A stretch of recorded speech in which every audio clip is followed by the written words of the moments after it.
بسم الله الرحمن الرحيم. الحمد لله رب العالمين والصلاة والسلام على سيد الأنبياء والمرسلين وعلى آله وأصحابه أجمعين. أما بعد فأعوذ بالله من الشيطان الرجيم. بسم الله الرحمن الرحيم. أفرأيت من اتخذ إلهه هواه. صدق الله مولانا العظيم. صدر محفل حضور قبلہ، جانشین ضیاء الامت پیر محمد امیر الحسنات شاہ صاحب، دیگر کثیر التعداد مشائخ عظام، علماء کرام، بزرگوں، بھائیوں، عزیزوں، مجھ سے پہلے علماء کرام نے اپنے اپنے خیالات کا اظہار فرمایا. خاص طور سے حضرت علامہ ڈاکٹر نور احمد شاہتاج صاحب زید مجدہم نے نہایت دل نشین اور بصیرت افروز گفتگو فرمائی. اللہ تعالیٰ سب کا بولنا اپنی بارگاہ میں قبول اور منظور فرمائے اور اس آستان پاک کو ترقیاں عطا فرمائے. فقیر نے اپنی گفتگو کے لیے جس موضوع کو چنا ہے وہ ڈاکٹر نور احمد شاہتاج صاحب نے ایتھیسٹ کے حوالے سے اشارتاً بیان فرما دیا ہے. میں تھوڑی سی تفصیل اس موضوع پر عرض کروں گا. یہ اس دور کا عظیم فتنہ ہے جو نیٹ پر بھی موجود ہے، دیگر ممالک میں بھی موجود ہے، پاکستان میں بھی موجود ہے، اور خاص طور سے اس فتنے کا مرکز اور اس کا محور ہمارے کالجز اور یونیورسٹیز ہیں. اس طرف ہماری توجہ نسبتاً کم ہے. اس کے کچھ اسباب اور وجوہات ہیں جن کا ازالہ کرنے کی ہمیں شدید ضرورت ہے. فی الحال جو فقیر آپ کے سامنے بات رکھنے لگا ہے، قرآن کی آیت کا ترجمہ ہے جو میں نے آپ کے سامنے پڑھی ہے. آیت کے چند الفاظ ہیں، مکمل آیت نہیں پڑھ سکا، اختصار ملحوظ تھا. اللہ کریم ارشاد فرما رہا ہے، افرأیت، کیا تم نے نہیں دیکھا، من اتخذ الہہ ہواہ، اس شخص کو جس نے اپنی خواہشات کو اپنا معبود بنا لیا ہے. تو یہ خواہشات کو اپنا معبود بنا لینا یہ کئی جہات سے ہے. اس پر کئی طریقوں سے گفتگو ہو سکتی ہے، صوفیانہ طریقے سے بھی ہو سکتی ہے. تصوف تو گھومتا ہی اس کے گرد ہے. شریعت کی پابندی کے حوالے سے بھی ہو سکتی ہے کہ آقا کریم کی لائی ہوئی ہر بات کو ماننا ہی ایمان ہے، ورنہ ایمان کامل ہی نہیں ہے. اور ایتھیسٹ کے حوالے سے بھی بات ہو سکتی ہے جنہوں نے اپنی خواہشات کو اپنا معبود بنا رکھا ہے. یہ لوگ کہتے ہیں کہ ہم اپنی مرضی کریں گے، ہم کسی شریعت کی پابندی نہیں کر سکتے، کسی بھی دین کو تسلیم کر کے اپنے راہوں میں رکاوٹیں قبول نہیں کر سکتے. ان لوگوں کا کہنا ہے کہ ہم اپنی مرضی سے جینا چاہتے ہیں اور اپنی مرضی سے مرنا چاہتے ہیں. تو قرآن ان کو کہتا ہے کہ انہوں نے اپنی خواہشات کو اپنا معبود بنا لیا ہے.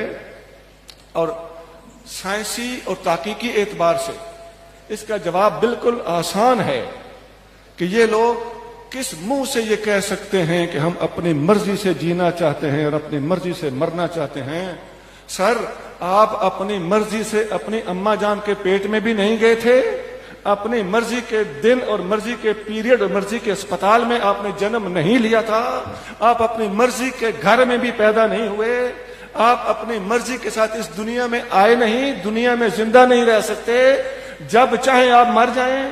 یہ خودکشی کے سوا اس کا اور کوئی راستہ نہیں ہے. بلکہ خودکشی بھی لوگ کرتے ہیں تو خودکشی کی اٹیمپٹ بعض اوقات کامیاب ہوتی ہے، بعض اوقات کامیاب نہیں ہوتی. غالب میرے مالک کی تقدیر ہی رہتی ہے جس کا تم انکار کیے بیٹھے ہو. ہاں جی، ایمانداری سے پڑھے لکھے لوگ سن رہے ہیں، بتائیے نا، ہے کوئی مائی کا لال جو اپنی مرضی سے پیدا ہو سکتا ہو اور اپنی مرضی سے زندگی گزار سکتا ہو؟ تم اپنی مرضی سے کسی کو قتل کر سکتے ہو؟ دین اور مذہب کو ماننا ایک طرف. ایک سیکولر ذہن کے ساتھ جواب دیجئے، کیا کوئی سیکولر آدمی، کسی بھی دین کو نہ ماننے والا شخص اس دنیا میں اپنی مرضی چلا سکتا ہے؟ کسی کی زمین پر قبضہ کر سکتا ہے؟ کسی کا خون کر سکتا ہے، کسی کا مال لوٹ سکتا ہے. یہ تو جنگل کے جانور بھی نہیں کرنے دیں گے تمہیں. انسانوں میں رہتے ہوئے اس قسم کی سوچیں سامنے لاؤ گے تو یقیناً تم جنگل کے جانوروں سے بھی بدتر سمجھے جاؤ گے.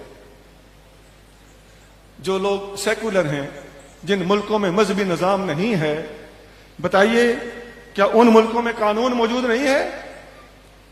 یہ قانون کا پھندا تمہاری گردن میں مذہب نے نہیں ڈالا. مذہب کا انکار کرنے والے بھی کسی نہ کسی قانون کو ماننے کے پابند ہے، نہیں تو ان کا ملک نہیں چل سکتا. انہیں بھی اپنی کورٹس اور عدالتیں کھولنا پڑتی ہیں، ججز اور وکیل بٹھانا پڑتے ہیں. کیا یہ مذہب کا قصور ہے؟ نہیں، مذہب کو نہ ماننے والے سارے کے سارے ان چیزوں میں سے گزرنے پر مجبور ہیں. میں اختصار کر رہا ہوں، مجھے 10-12 منٹ دیے گئے. دوسری بات سنیے، اللہ کریم نے انسانوں کو جو قانون دیا ہے، جس کا تم انکار کرنا چاہتے اور بچ نہیں پا رہے، اس قانون کے حوالے سے بھی بات عرض کر دینا ضروری ہے. دنیا میں لیڈرشپ، قیادت، لوگوں کو گائیڈ کرنا، اس کا حق کسے حاصل ہے؟ ذہین ترین آدمی ہی ہونا چاہیے نا، جو ہمارے اوپر مانیٹرنگ کرے، جو ہمارا سربراہ بنے، ہمیں لیڈ کرے، ہمیں گائیڈ کرے. اب دنیا کا ذہین ترین آدمی آپ نے چننا ہو تو کیسے چنو گے؟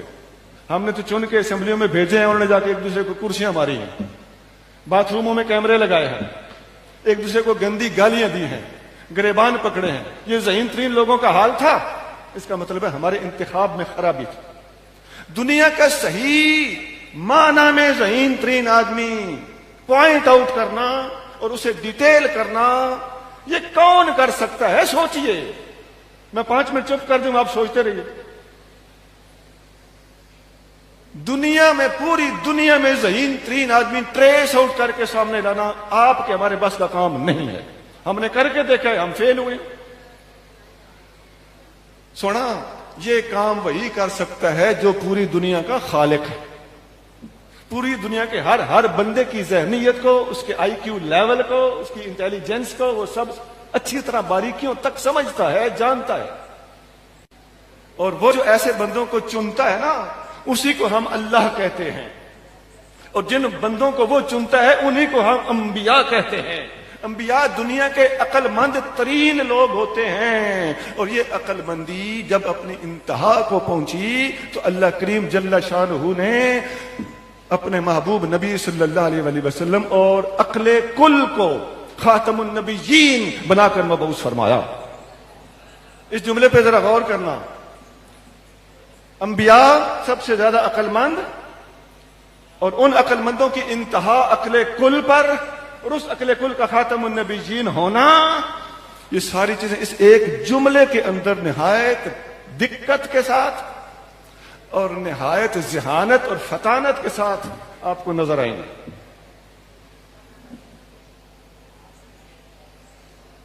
تیسرا سٹیپ بھی عرض کر دیتا ہوں. آپ دیکھتے ہیں میں ایک سائنسی مثال اور ایک پریکٹیکل ایگزامپل دینے لگا ہوں. اس وقت آپ نے یہ موبائل ہر بندے کے پاس ہوتا ہے، یہ باہر کے ملکوں سے آتا ہے یا پاکستان سے آتا ہے. یہ جب مشینری والے بناتے ہیں تو اس کے ساتھ اس کا کوئی ٹیکنیکل مینول بھی ہوتا ہے، جس میں پڑھ کے اس کے آپریٹ کرنے کا طریقہ سمجھا جا سکتا ہے. یہ ہر مشینری کے ساتھ ہے، جہازوں کے ساتھ بھی ہوتا ہے. تو جب کسی بھی مشینری کو اس کے ساتھ ٹیکنیکل آرڈر یا ٹیکنیکل مینول کے ساتھ تیار کر کے کسی جگہ پر بھیجا جاتا ہے تو اتنا کافی نہیں ہوتا. بھاری مشینری کو آپریٹ کرنا سکھانے کے لیے اس مشینری کے ساتھ عملہ بھی بھیجا جاتا ہے. یہ اس دور میں ایسا ہو رہا ہے کہ نہیں ہو رہا؟ تو جو عملہ اللہ تعالیٰ نے انسان کو بنایا، یہ اللہ کی بنائی ہوئی مشینری ہے. اور اس مشینری کو چلانے کے لیے جو ٹیکنیکل مینول اور ٹیکنیکل آرڈر چاہیے. ٹیکنیکل آرڈر ہوتا ہے جس کے اندر اس کے سارے طریقے، اس کو مینٹین کرنے کے طریقے، اس کو کیسے سوئچ آن کرنا ہے، کیسے سوئچ آف کرنا ہے، کیسے اس کو آپریٹ کرنا ہے، کیسے اس کی صبح سویرے انسپیکشن کرنی ہے، کیسے اس کو وائنڈ اپ اور کلوز اپ کرنا ہے. سارے طریقے اس میں لکھے ہوتے ہیں. پہلا کیا سٹیپ ہے، دوسرا کیا سٹیپ ہے، تیسرا کیا، یہ ٹیکنیکل آرڈر. لیکن جب ٹیکنیکل کام پہ جب جاتا ہے تو ایک کتابچہ اس کے ہاتھ میں ہوتا ہے اور وہ دیکھ دیکھ کے کام کرتا ہے. اسے ٹیکنیکل مینول کہتے ہیں. یہ ٹیکنیکل آرڈر ٹیکنیکل مینول میں باریک سا فرق ہے. اور ہم نے دیکھا ہے, یہ ٹیکنیکل لوگ جانتے ہیں کہ جب کسی اہم مشینری پر کام کرنے والا ٹیکنیشین ہاتھ میں وہ کتابچہ لیے بغیر اس مشینری پر کام کرتا ہے تو اس کا ٹیکنیکل چارج بن جاتا ہے, اس کے خلاف کیس بن جاتا ہے کہ تم نے کتابچہ ہاتھ میں رکھے بغیر اتنی اہم مشینری کے ساتھ کھیلا ہے. تو بس یہ مثال ہے سمجھانے کے لیے کہ اللہ کی بنائی ہوئی اہم ترین مشینری جو ساری مشینریوں کو خود جنریٹ کر سکتا ہے وہ انسان ہے. اور اس مشینری کو چلانے کے لیے جو ٹیکنیکل آرڈر اور مینول دیا گیا ہے وہ قرآن ہے. اور اس مشینری کے ساتھ جو عملہ اللہ تعالیٰ نے بھیجا ہے وہ انبیاء علیہ السلام. میری ساری گزارشات کا خلاصہ 3 چیزیں. نمبر 1, انسان اس دنیا میں اپنی مرضی نہیں کر سکتا. نمبر 2, اللہ تعالیٰ جل شانہ نے ذہین ترین لوگوں کو انبیاء بنا کر دنیا میں بھیجا ہے اور ان کی سلیکشن کا طریقہ اللہ تعالیٰ کے پاس یہی ہے کہ وہ خود جانتا ہے کہ موسٹ انٹیلیجنٹ پرسن کون ہے. اور نمبر 3, اللہ تعالیٰ نے انسانی مشینری کے ساتھ جو ٹیکنیکل آرڈر دیا ہے وہ قرآن ہے, جو ساتھ عملہ بھیجا ہے وہ انبیاء علیہ السلام ہیں. اب ایتھسٹ جتنا یونیورسٹی میں کام کر رہے ہیں, کالجز میں کام کر رہے ہیں, ان کے خلاف الحمدللہ ہم اپنی بساط کی حد تک پوری کوشش کر رہے ہیں. اس فقیر نے اس موضوع پر ایک کتاب لکھی ہے. اگر اس موضوع پر کوئی کام کرنا چاہتا ہے تو کتاب کا نام ہے اسلام زندہ باد. صرف 100 صفحے ہیں تقریباً. اس میں ملحدین, ایتھیسٹ کہتے ہیں ملحدین کو, دہریہ, ان کے چوٹی کے 22 سوالات کے جوابات ہیں. انہوں نے قرآن کے مقابلے پر ایک کتاب بھی لکھنے کی سازش کی ہوئی ہے, الفرقان الحق اس کا نام ہے. 366 صفحے ہیں, فقیر نے پڑھے ہیں اور ان کا رد بھی کر دیا ہے. اس کتاب میں آپ کو انشاءاللہ تعالی یہ سارا میٹیریل مل جائے گا. اور مزید اس پر کام کرنے کی ضرورت ہے.